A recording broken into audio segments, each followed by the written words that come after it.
Now, it's often asked that business, that they do more than their share, pick up the large chunk of sort of financing development costs. Well, is it really that simple for companies to do more than their share of corporate responsibility and charity? That's the question. Is it that simple? To answer that, this next session will be moderated by Agnieszka Gajewska. She's the head of capital projects and infrastructure at PricewaterhouseCoopers. The floor is yours. And if you can invite your guests up too. Thank you.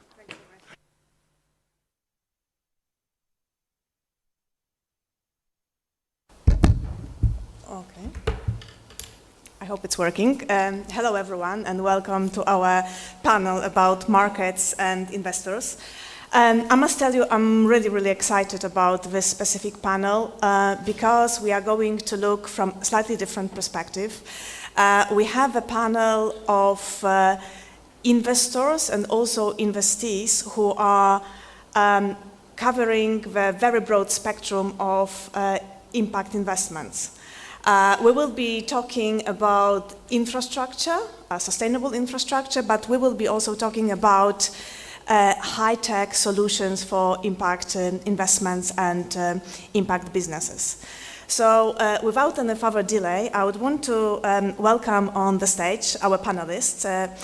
First, Mr. Burcu Karpuz. Burcu is Director in Finance in Motion. Rafayel Ghasabyan. Rafayel is founder and CEO of RAFA Solutions. Baytok, managing partner of IDD Capital, and last but definitely not least, Omri Gainsburg, Senior Investment Director and Head of Turkey and Eurasia for Meridiam. Welcome, guys. We have around an hour to discuss private sector response to sustainable development. And probably we will have like 2 rounds of questions from me and comments from you, with a little bit of time left for questions and answers from the audience. But before we go into questions, I just wanted to reflect a little bit about yesterday, so what we've discussed yesterday, and also set some scene for this discussion. I think we are the first panel where we are really looking at, from the investees and investors' perspective, from the private sector perspective. And one of the, I would say, themes that I would want to bring to our discussion is the statement from Achim Steiner yesterday. In my opinion, a hugely inspirational speech that he gave, when he said that there is actually no lack of resources in financial system, but we are investing principally in wrong things. And by investing in wrong things, sometimes we make things even worse. And I would say when I look at my personal professional experience and also PwC observations and market experience, yes, absolutely, there is more money in the system than ever. There is like a huge appetite of investors to invest money in a good way. But actually, when we're talking to private investors, these investment decisions that they are making are not always fully aligned with impact investments.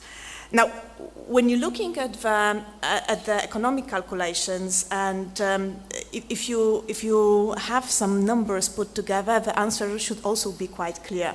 We're talking about 5 to 7 trillion expenditure versus 12 million increase in global GDP. So even these 2 numbers put together does make sense in a financial way. Not even start talking about whether it is the right thing, whether we are addressing the problems of today's world. But on the other hand, one of the key figures from yesterday was $2.5 trillion of the financial gap that we have annually only in emerging markets. So actually, there is this mismatch, and that is why there is this big call for private investments. And again, if I am to quote Mr. Steiner from yesterday, he said something like this, that the money needs direction and it needs mitigation. And again, if I am to reflect to our PwC experience from the global market, I would say, we're working both with the governments and policymakers, but we also work a lot with private investors. And clearly, there is always this discussion about whether I'm going to invest, whether it's risky, too risky for me, what decision-making process I'm going through. And when we talk about different players, I think we had a couple of really wonderful panels, including the panel before us, about the role of MDBs and DFIs in impact investments and also mobilizing private sector. And if you look at, again, the statistics from 2017, you will see that MDBs and DFIs managed to mobilize 160 billion US dollars of private investment, which is absolutely very helpful and I think really well done. But on the other hand, it is nowhere near to this 2.5 trillion we are needing each year.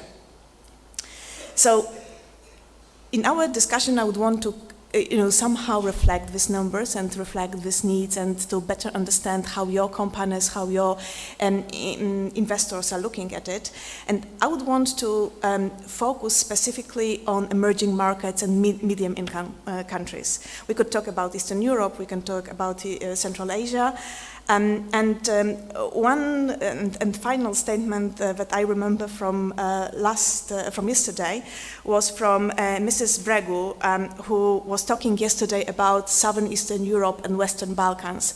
And she said something like this, that we're talking about relatively small markets, where the risks are there, the development effort is there, but actually the markets are not comparable as it comes to the volume and capacity when we compare ourselves with other emerging markets, like, for example, South Africa or Brazil. So this is also something that the policymakers from that part of the world brought to the discussion, and I would want to better understand, for example, how the investors that you are dealing with are looking at this part of the world. So finally, how I see the ambition for our panel. If I were to set the ambition, I would say it would be great if we could look at the sustainable investments and impact investments from both investors' perspective and also investee perspective. We have a good balance here to have both sides, and look for some really practical ways of how to direct these private investments into sustainable development. If we could do it for medium income countries, it would be really great, because I think this is the experience that you can bring to the table. So this is a little bit of setting the scene, and let me start with the first round of questions. And I would probably start, Omri, with you. You are dealing with huge infrastructure investments. You are probably one of the world-class players in privately financed infrastructure.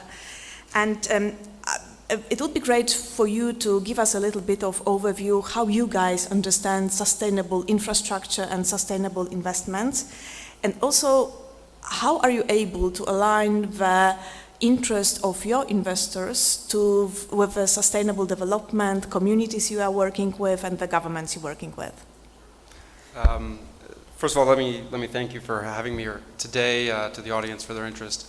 I like the quote that you mentioned earlier, because I really think it's important.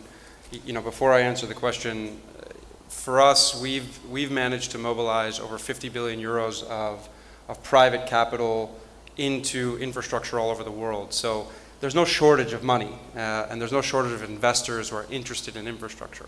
Just in this region, we've mobilized 2 billion euros over the last few years. So even in places which are, let's say, around the world considered a little bit more challenging or emerging, there's money available, and there's definitely an interest available from private investors.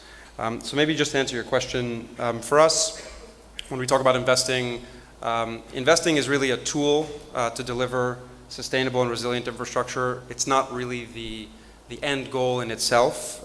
It's certainly not the objective.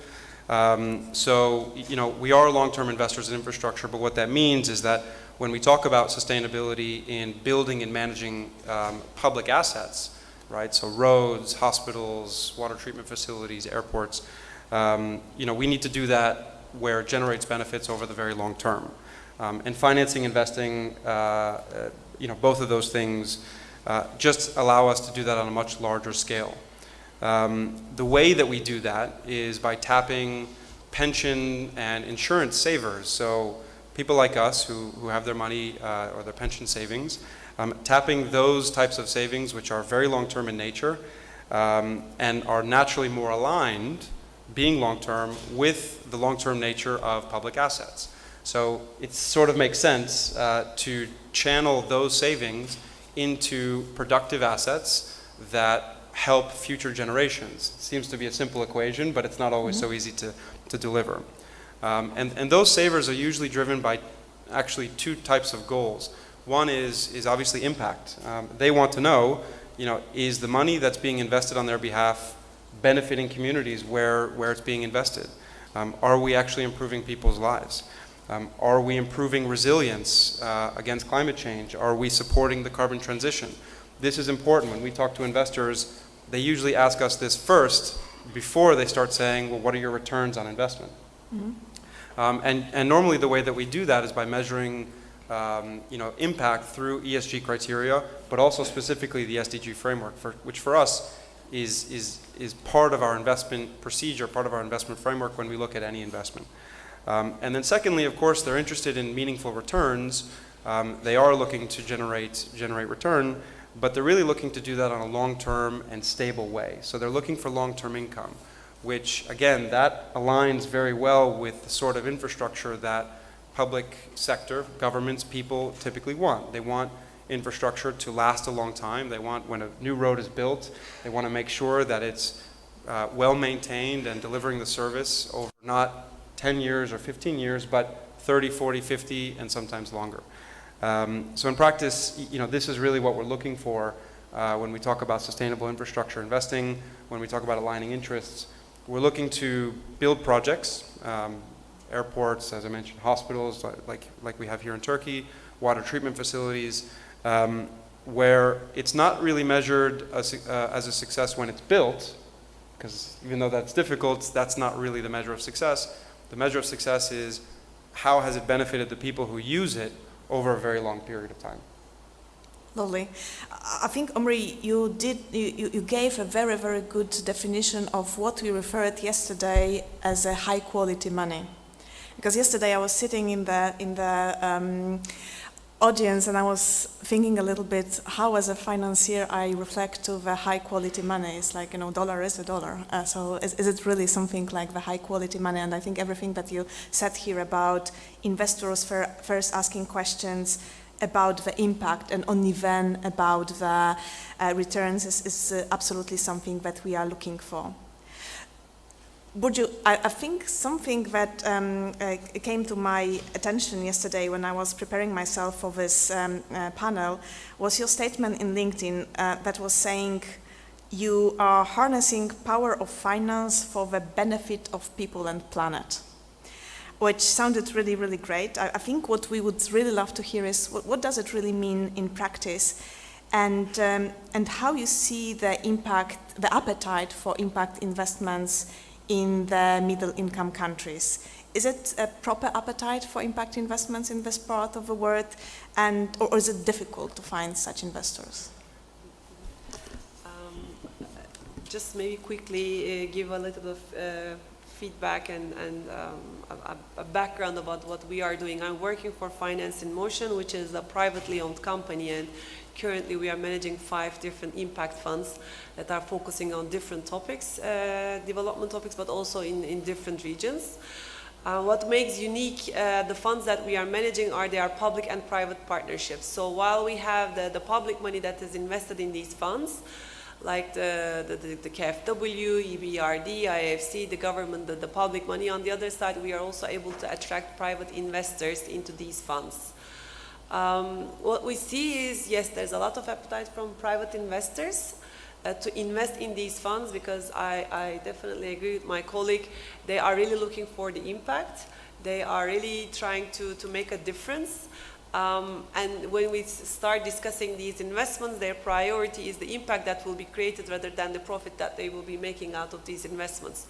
So from an investor point of view, I agree that we have the investors on the ground. They do want to invest in these kind of funds, and they really want to make a difference.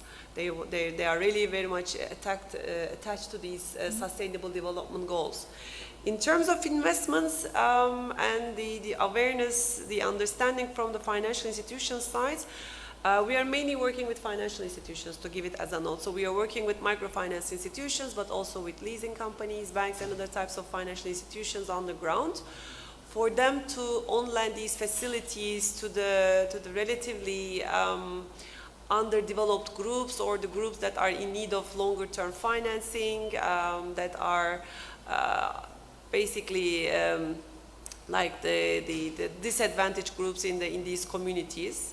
So this understanding from the financial institutions' perspective is developing in the region. We see it quite significantly. We have started this almost 10 years ago with ex-Yugoslavian countries, and then the funds have expanded into different regions, into different countries. And now we see more appetite from financial institutions to borrow for these for impact purposes, for impact investment purposes, and they have the willingness to outreach to more different clients, empowering women, empowering young people, investing in energy projects, investing in waste management, resource efficiency projects as well. So I think that will continue to develop from that perspective. But one thing that we are also doing is we are also providing a lot of technical support to these institutions, because providing the financing all by itself doesn't really create the difference, because you also need to create the understanding internally in these institutions from the employees' perspective, but also in terms of how they will reach to these clients, but also you need to support their infrastructure, but you also need to make sure that they are being more digital to offer new solutions and new products to these clients as well. So basically we are working on both fronts. On one side we are providing these long-term funds to empower the disadvantaged groups, or to help these institutions reach those sustainable development goals. But on the other side, we are also working a lot on the technical support projects to increase awareness and to build up their infrastructure to continue landing on that front.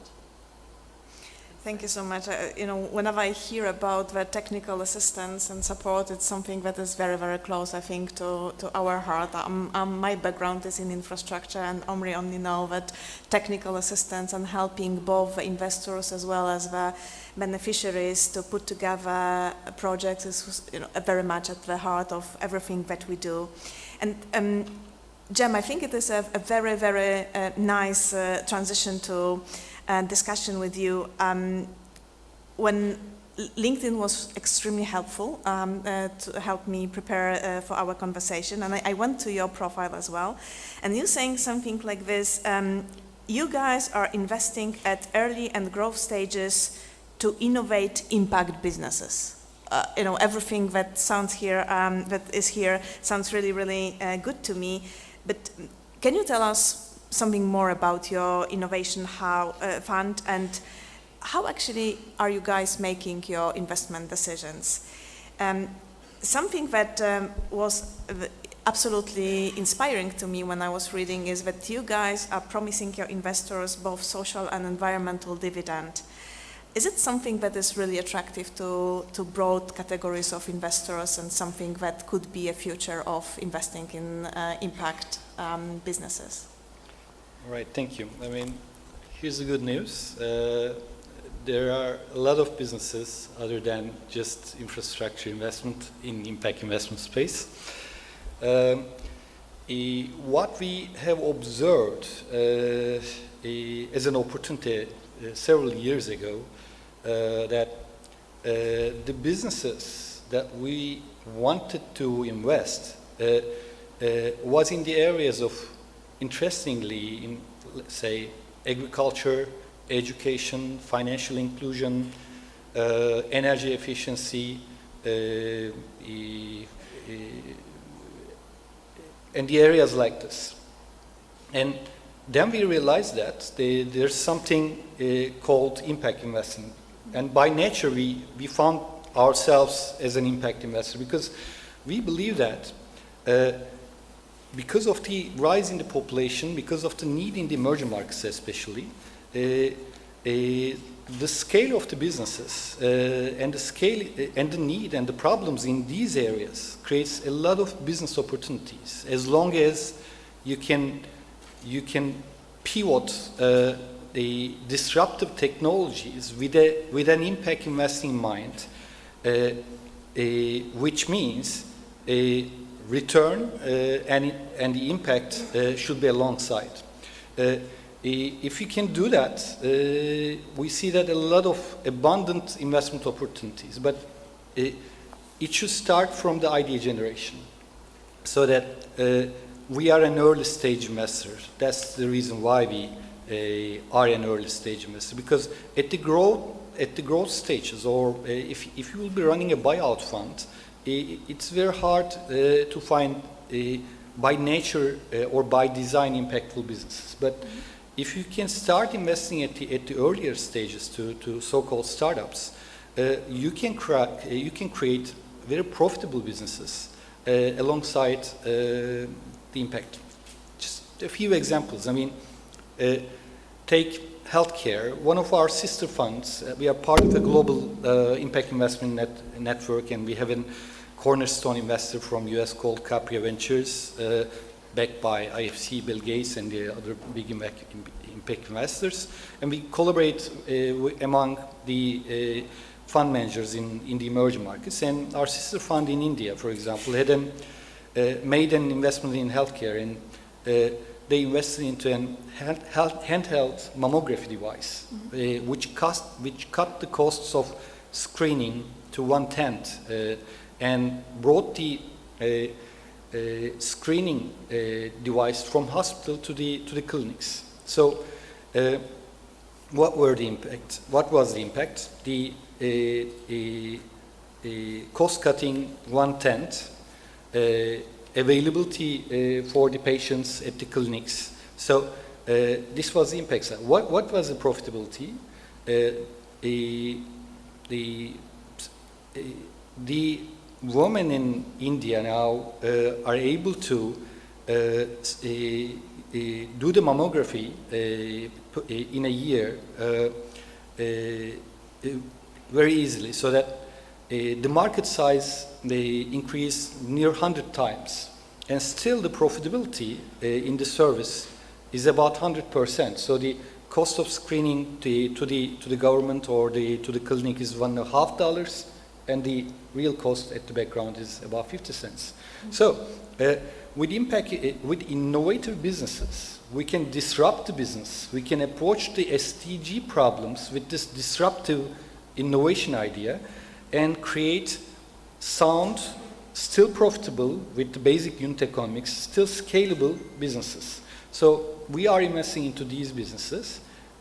One critical area is that in order to create the scale and in order to create great returns that is compatible compatible and competitive with the other VC industry investments, we should be reaching to a larger market. For example, take Turkey, 80 million people, just about $800 billion GDP, but it's not enough. I mean, our rule of thumb, according to our calculations, we should be reaching a market size of somewhere around 400 million people with a collective consolidated GDP of somewhere around of $4 or $5 trillion. So where those markets are, US itself is such a market. Europe is a market like that as well, but the impact potential is limited in these developed markets. So if we would like to be focusing, creating massive impact through innovation, we should be creating businesses that can go beyond the country where it emerged. So this is what we are trying to do now. Yes, there is potential, but the approach should be in that scale should be created by expanding our regions. not only CEE, not only MENA, but take the emerging markets as a whole market? Thank you, Jem. I think it's really fascinating to hear this, because if you ask probably many people in the audience here about venture capital, sustainability would be not the first word that come to their mind. If we're talking about venture capital, it would be more about risks. It would be more about the high returns rather than long-term and sustainability. And I think it's really, really great to hear that the early stage investors have a great role to play here. And again, it would be a very, very good transition to right now to you, Rafayel, because you are one and only representative on this panel who is not an investor, but you represent, types of the companies who are normally looking for investors. And as I said, for some financiers, venture capitalists and SDGs, sustainable development, is not something that will intuitively come to mind. And I would say to some of them it might feel a little bit intangible and maybe even contradictory. Yet you are successfully operating a high-tech business in SDG at your heart, and you managed to find financing for your company. You're acting globally out of Armenia, high-tech business with SDGs as part of one of your agenda.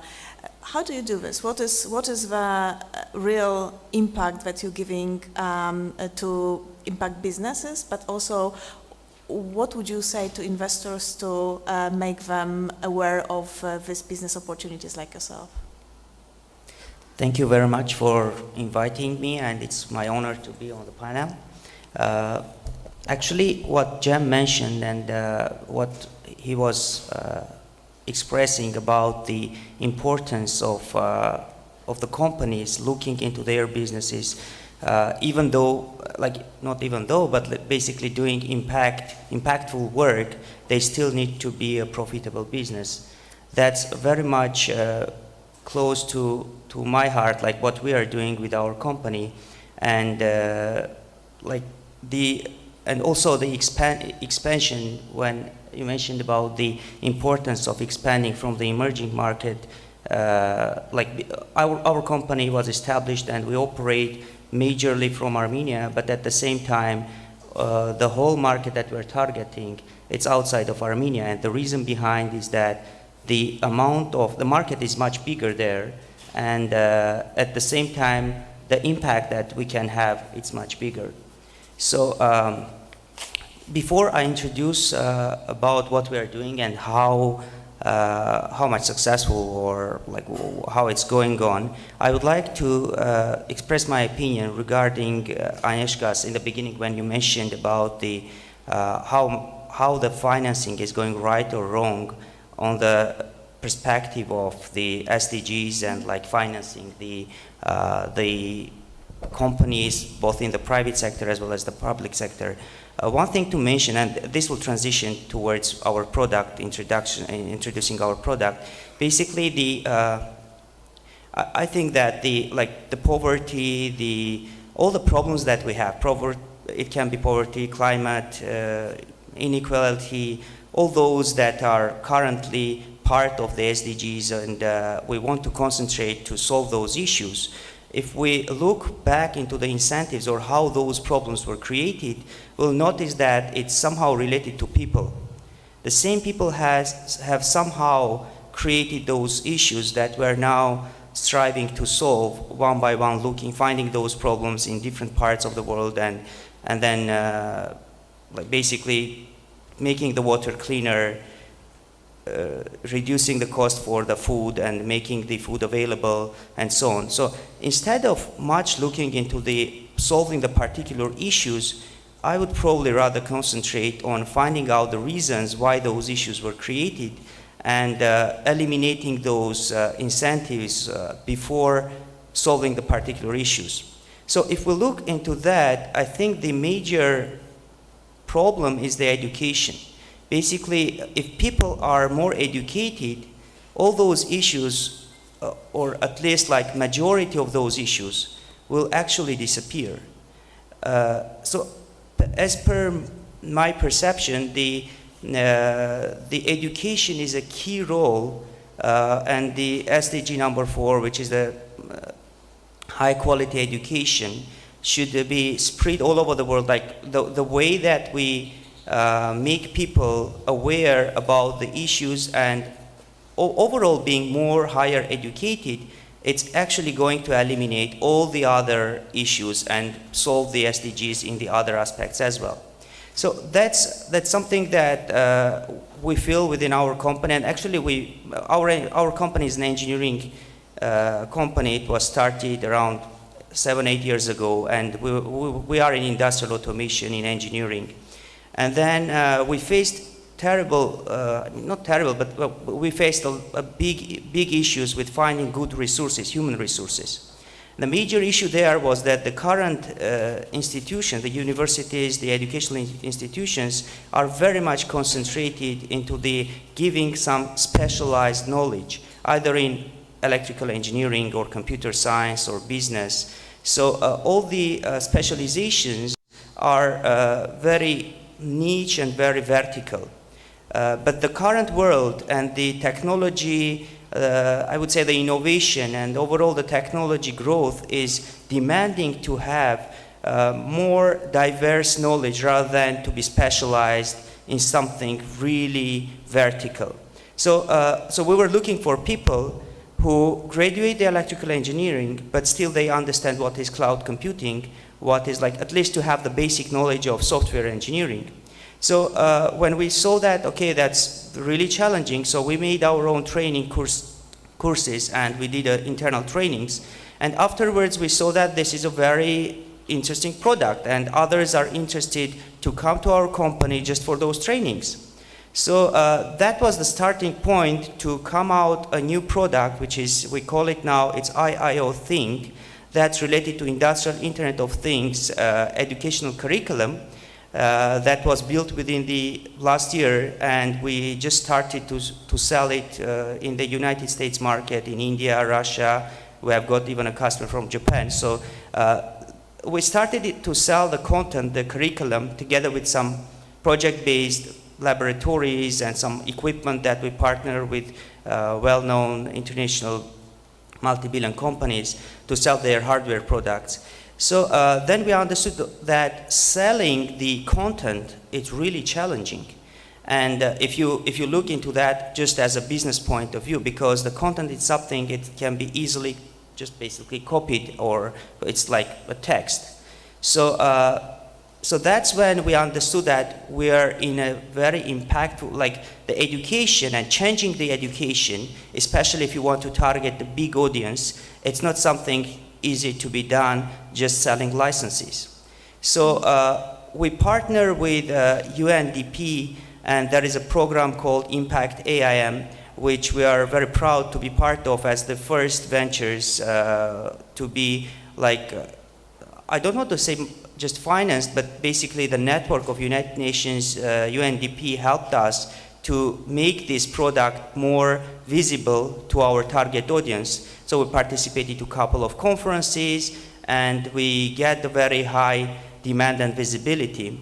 So just to summarize, basically the education and making everyone to be aware what's coming up with the technology, it's really important, as if nowadays the technology is touching probably like maybe 30% of the overall population of the world, but it's increasing with a very high speed, and like the chair that I'm sitting now, it's going to be smart maybe after 5 years. The cars are becoming smarter. The flights, like everything is becoming very much tech, like it includes tech. Even myself sitting here, probably my granddaughter is going to have something in the body, having a technology inside or outside of the body. So we need to prepare the people, not only the technology, the companies grow really fast, and it's difficult to catch up with them. But unfortunately, the education is not catching up. So we need to concentrate on the education. That's what I feel is really important. Thanks, Rafayel. I must tell you, I'm really happy that we have smart panelists rather than smart chairs here. If I am to vote for something, it's great that we have smart panelists. We after the first round of our questions, and I think something that is really fascinating to me is to see how different businesses you guys represent, but how the one common denominator for sure is your focus on impact investing and on sustainable business. The second part of our discussion, I would want to focus on private sector mobilization and this famous statement from billions to trillions. I want really ask to touch a little bit if we can see a massive breakthrough in private sector mobilization in middle-income countries. And again, Omri, if you are okay, I will start with you. You guys are making investments in emerging markets, in mature markets. What is that you would need to make investments in emerging markets more attractive to you? And do you see any immediate bottlenecks and potential mitigants that could be taken to make investments more attractive and hopefully also cheaper for you? Because we've been talking yesterday a lot about the affordability and the need for cheap capital. Sure. I like this question because actually I can say that we like emerging markets. We were active across many and also across Africa. It's not scary, and as I said before, there's plenty of capital, there's plenty of investors who are very interested in these markets. So I think it's a bit of a misnomer to say, well, how do we mobilize, from billions to trillions? The trillions exist, so the question, as you say, is how do we channel that into these markets? And I think the question is probably best illustrated with an example that I think was brought up on the previous panel, which is the Elazığ Hospital that we actually built, and it's running well. It was financed by, I think, as the EBRD colleague mentioned, it was financed by a green bond, a green and social bond that benefited from a very innovative sort of financial structure that allowed it to be rated higher than Turkey's sovereign rating and thus attract international investors at affordable rates. That's a good example of a financial structure which attracted capital. But as I sort of sense that there's a lot of discussion over how do we innovate in finance, how do we find those structures that unlock. It's not really that unlocked it. I'll come back to that in a moment. Scaling up finance for development should actually not be very difficult. As I mentioned, the mechanisms, the structures are there. There's plenty of support from the multilaterals.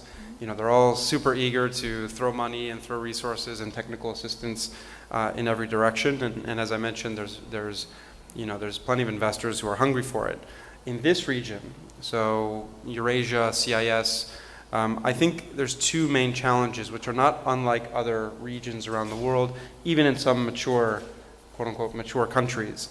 Number one, I think one of the main bottlenecks is the lack of institutional or administrative capacity. So what that means is, do public agencies, do governments, ministries have the right resources? Do they have the right staff? Do they have the right experience? Right, this is a key question I think Agnieszka, you're familiar with, in carrying out and procuring these important projects. It's especially important in infrastructure because it's so impactful, it's so wide-ranging that you really need to think about all these things. Key questions, that people need to ask. First question that we always ask when we engage with government is, number one, have you identified what the public actually needs? Is the hospital you're planning to build needed? Usually governments in this region can do that, but then the question is, do they have the right planners to design and put together projects that actually address those needs? And that's, I think, where there's usually a significant lack in a lot of countries here They know what they want to build, but they don't know just how to get there. I think the second major challenge or bottleneck is, particularly in this region, is a lack of focus on the long term. So I mentioned earlier, a lot of people and a lot of governments will say, I really want to build this airport, I really want to build this hospital, I really want to build this highway, and let's just get it open as soon as possible. That might be nice as a sort of a political message, but the short-termism is usually detrimental to the long-term impact. When you're thinking, I mean, if you take a water treatment, for example, a water treatment plant, and you build it, and you have a nice ribbon-cutting ceremony, and it may get a few more votes, the real question for people who use the water treatment facility is it still producing drinking water in 20, 30 years? Mm-hmm. That's the real measure of success. And I think, here in this region, there's often a little bit of a lack of focus on what will the project look like in 20 or 30 years. So I think, if you can solve these two issues, the finance and the innovation and the investors will definitely follow. So to sort of think about, going back to the Elazig example, the reason that project was a success, yes, CBRD and MIGA and the investor community supported it, but the reason that project was a success is because it was well structured to begin with, right? The engineers, the planners, within our side of the business were working to make sure that the hospital was actually meeting the needs of the community in Elazig. They needed better access to healthcare. They wanted hospital, of this size and not that size, and making sure that it was designed and built in a way that meant that it was going to continue delivering those services over a long term. That's where I think we need to start. And if we can address that, then I think you can start unlocking better projects where investors will naturally follow. Thank you, Omri. I cannot agree more. So I think you covered pretty much everything as it comes to infrastructure investments.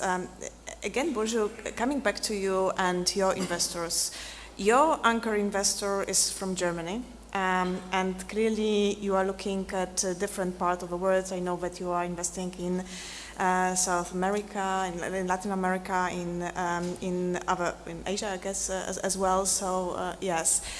So again, if we're looking at our part of the world, including Turkey, including CIS, including Eurasia, what do you believe could be done by the government and other shareholders to make these investments, impact investments, more attractive and potentially, again, more cheaper to the impact investors? I think the cooperation with the governments and with the state-owned institutions is very crucial for the impact investors to be present in these markets and to increase their presence.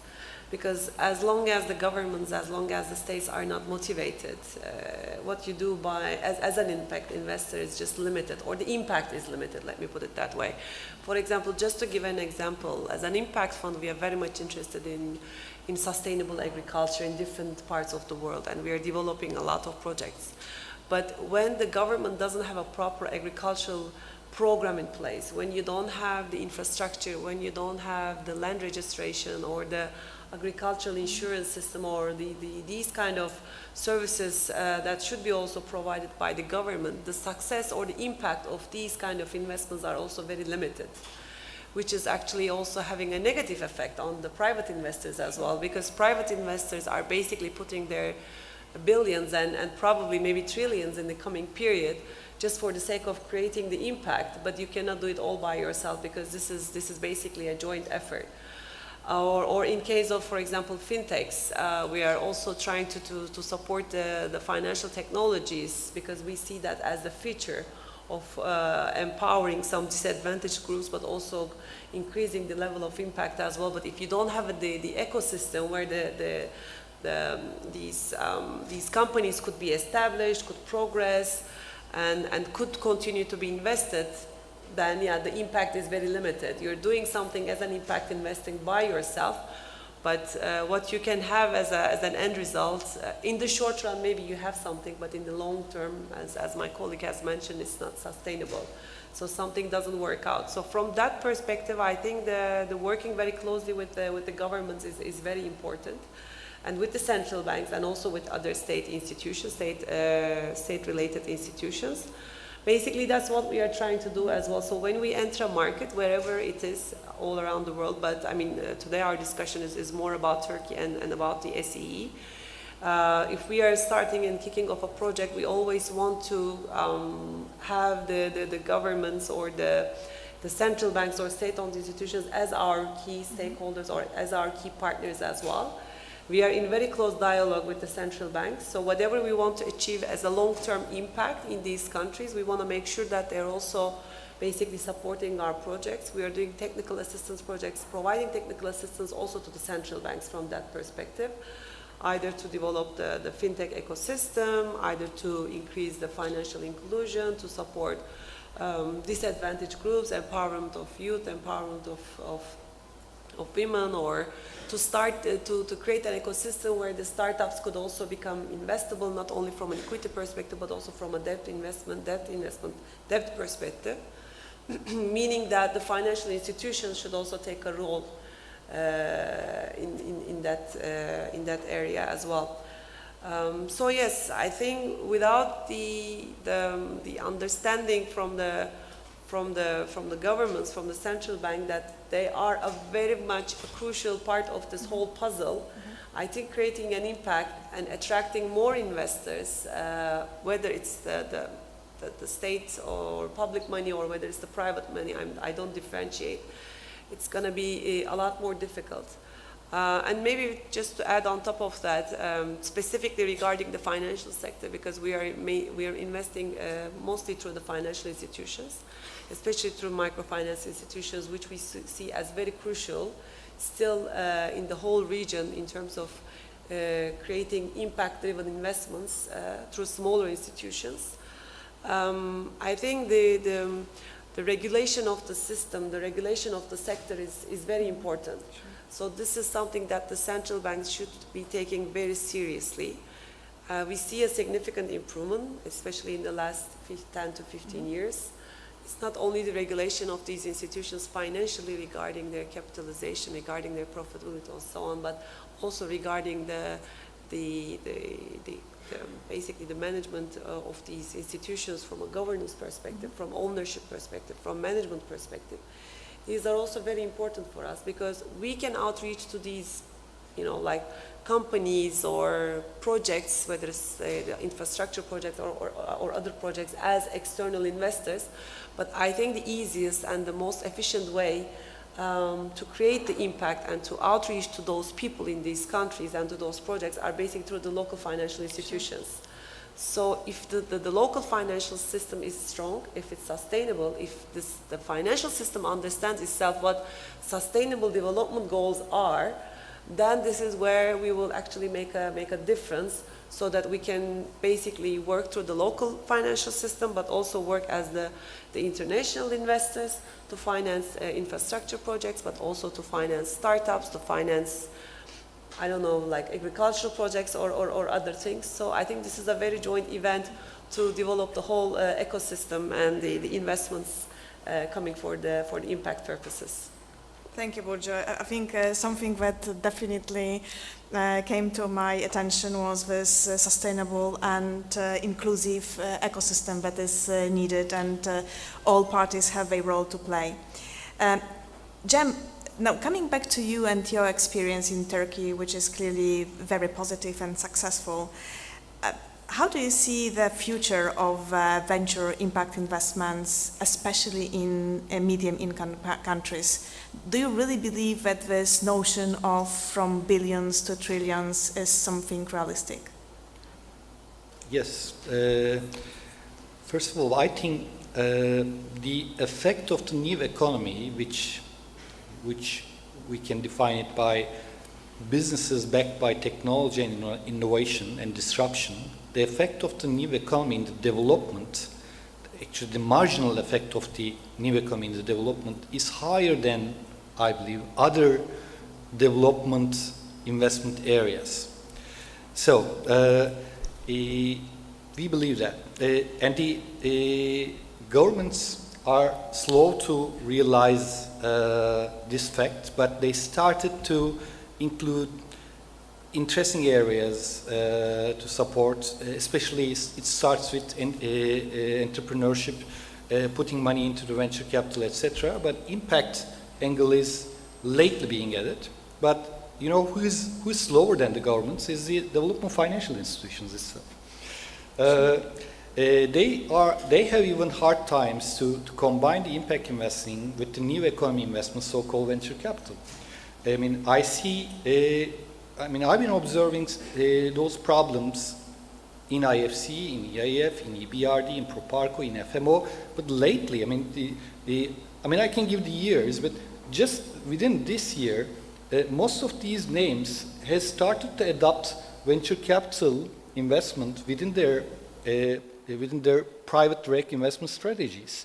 And some of them lately started to add impact angle into this and combine. I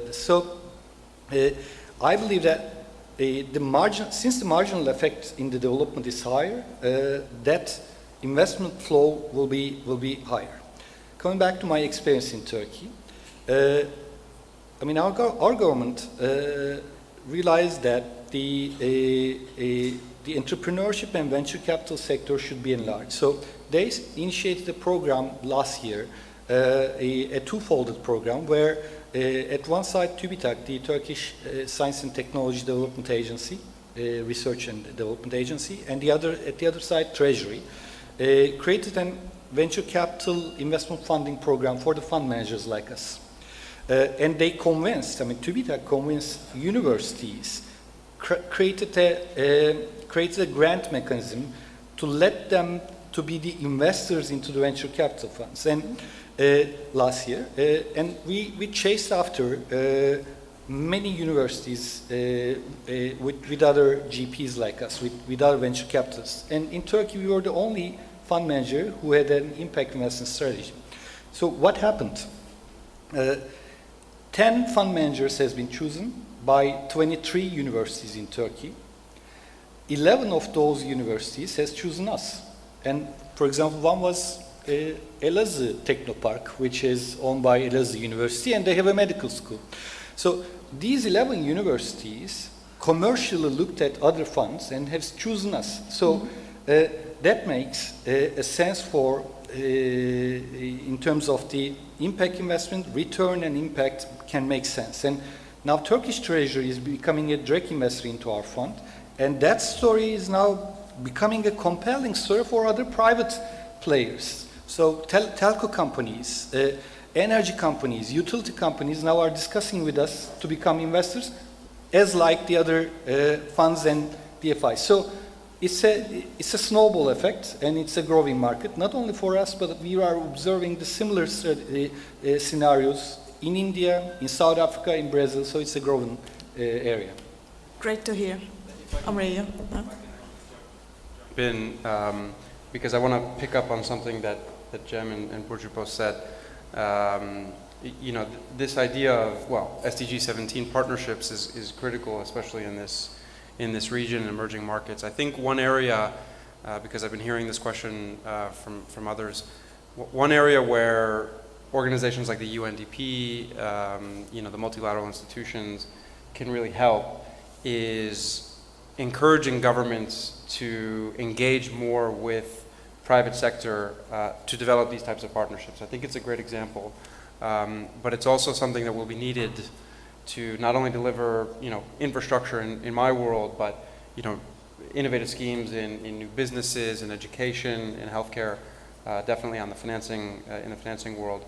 I think this is an area where, you know, it's been picked up in Davos and other forums, but, you know, how do we build and how do we encourage public sector to really invest its resources in partnerships and leveraging its own ability to deliver public services in any sector through these types of partnerships with the private sector. I think this is one area where, you know, more attention, more resources should be directed.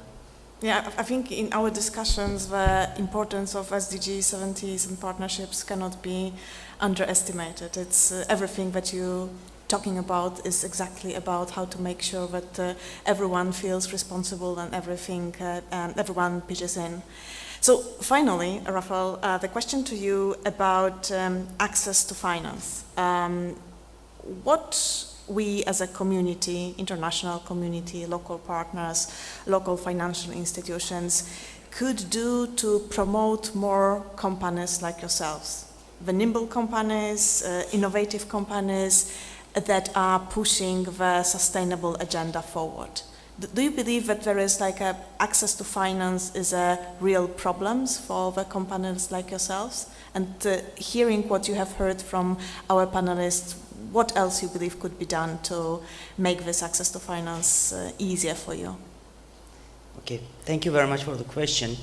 I don't think it's the biggest problem is in finance, first of all. But of course it can, I mean... That's good to hear. Yeah, if you have got a very good product and valuable, something that can give a very good impact and value for the customers, in our case students and people who are in the education and they want to learn something for the future. So then it can, I mean, you will be able to penetrate that. So it will be sold, it will be at the end delivered. But there is a very big, I would say, but, which is basically to scale that with the speed that we want and to make it really available to everyone is almost impossible if you just, without having any external financing.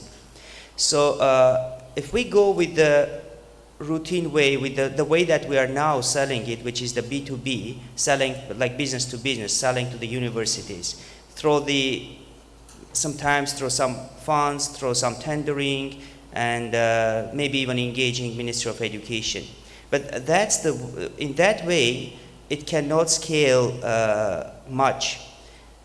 But if somehow supported by organizations like UNDP, like World Bank, like other bigger financial institutions, I think it can be possible to start promoting that through the governments. Like transformation from B2B to B2G, that's something that can help for smaller organizations like us to penetrate an interesting and valuable product to a bigger audience.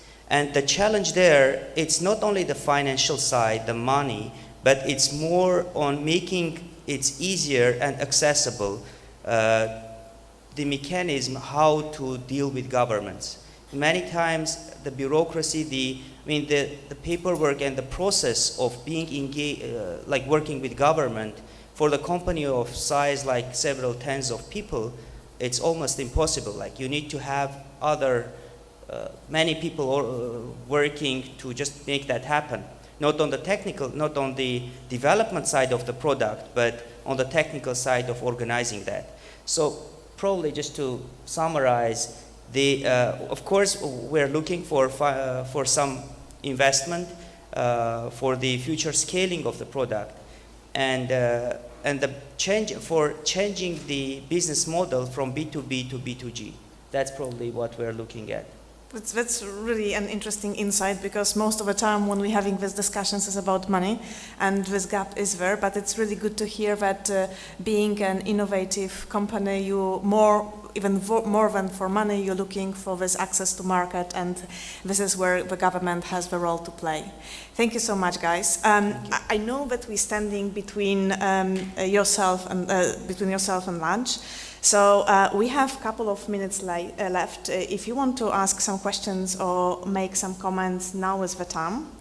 So I will pause here for a while to see if there is any questions or comments to make. I don't see any, which is nothing unusual given that it's a lunch break in front of us. If you are okay, I will summarize our panel. I think it was quite an amazing insights from different sides of tables here. With some very, very clear insight about the market, about how your investors and your companies are looking at impact investments. What I've heard is that there is really no shortage of money, and even there is lots of appetite for impact investing among the investors. It's really great to hear that you saying then most time than not, the investors are asking right now, firstly about the impact and only then about the returns, and they are looking for long-term and stable returns. That is what we qualify and defined as high-quality money. And I've heard a lot about the role of SDG 17 partnerships. There was the discussion about the PPPs, and I think what was really great to hear here is that it is not only about the project level, but also on more systemic level, like what you, Burcu, was talking about. It's great to hear that there is like increasing awareness of financial investors to invest in sustainable development, also in emerging and middle-income countries. One of the statements that went through our discussions was around the role of technical support both to investors and to beneficiaries. And I think what you, Rafayel, was referring to about SDG 4 and role of education, skilled HR, and also I've heard something about technology literacy. So actually for us to be really able to harness all this disruption, we need to have enough quality education and skills. I think lots has been said about the problems that are quite characteristic for our region, but not only, which is around lack of institutional capacities from public sector to bring together valuable projects, and also sometimes with short-termism, so the decisions being driven rather by political agenda than the real long-term impact. And finally, what I think was like one of the most pervasive messages that we had here, which is very much in line what Akim Steiner was also referring to yesterday, was the need for smart public policy. This is what he said, that actually if we really want to do things differently, we need to have different, smarter public policy. And I would conclude that lots of our discussion was around the dialogue, around the impact investments between the governments, between the SOEs and the investors universe, to create really a consistent ecosystem that people will be able to have a real impact on the investments in the long term. And I think the final point about what the SMEs, innovative companies are looking for, and I think it was both from you, Jem, and from you, Rafayel, was this access to market. And I've heard about the access to global market, that actually most of the solutions, especially disruptive solutions, are not only to be done in one specific country, but they can be used pretty much around the world, and this is how we can make the impact. And actually, if we really think about having a great impact on the countries and the citizens, there needs also to be less of a red tape and more willingness from the public sector as well to adopt and to attract this innovation and disruption in the market and to drive long-term sustainability. So I think this is what I've heard. In my opinion, it was a very informative panel, and thank you so much for sharing your insight with us. I would want you to join me with thanking our fantastic panelists in sharing their insight, and thank you so much for paying attention to our panel.